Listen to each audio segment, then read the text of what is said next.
পুজো চলে আসলো, আর কেনাকাটি না করলে হয়? তো চলে আসলাম সৌখেনে এসপ্ল্যানেড। এসে দেখি কি ভিড়, কি কিনবো বলুন তো, এত ভিড় লোকের মাঝে।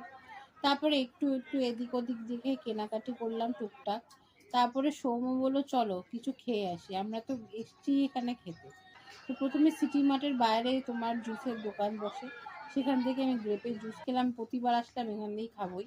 তারপরে সৌম্যর ফেভারিট পেস্ট্রি শপ যেটা হলো নামসের, ও তো এসে বলে আমি স্ট্রবেরি কেক খাবো, ও খুব ফেভারিট, যখনই আসে এটাই খায়। আর আমি একটা খেলাম ডিমের চপ, আমারও এটা খুব ভালো লাগে। কিন্তু স্ট্রবেরি কেকটা আমিও সমস্ত থেকে একটু হাঁক বসালাম, না বসালে হয়। তারপরে চলে আসলাম আমরা একটা স্যান্ডউইচ খেতে।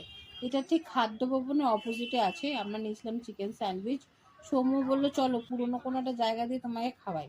তো খেয়ে দেখলাম সত্যিই খুব ভালো, আমি বললাম থ্যাংক ইউ এটা চেনানোর জন্য। আমি অনেকবার এসেছি কিন্তু এখানে কোনোদিন খাওয়া হয়নি। তারপর সৌম্য বললো না, ঠিক পেটটা ভরলো না, মানে পেটটা ভরলো মনটা ভরলো না, চলো আরেকটা জায়গায় মোগলাই জিনিস খাবো। আলাম ঠিক আছে চলো যাক ট্রাই করা যাক। তো ওখানে গেলাম আলামিরে। আলামিরে গিয়ে আমরা নিলাম তন্দুরি চিকেন আর সাথে মাটন বিরিয়ানি। কিন্তু দুর্ভাগ্যবশত ওদের মাটন বিরিয়ানি শেষ হয়ে গেছে, তাই আমরা শুধু তন্দুরি চিকেনটাই খেলাম। কিন্তু যা খেয়েছি খুব ভালো খেয়েছি। আর বাড়ির জন্য খাবার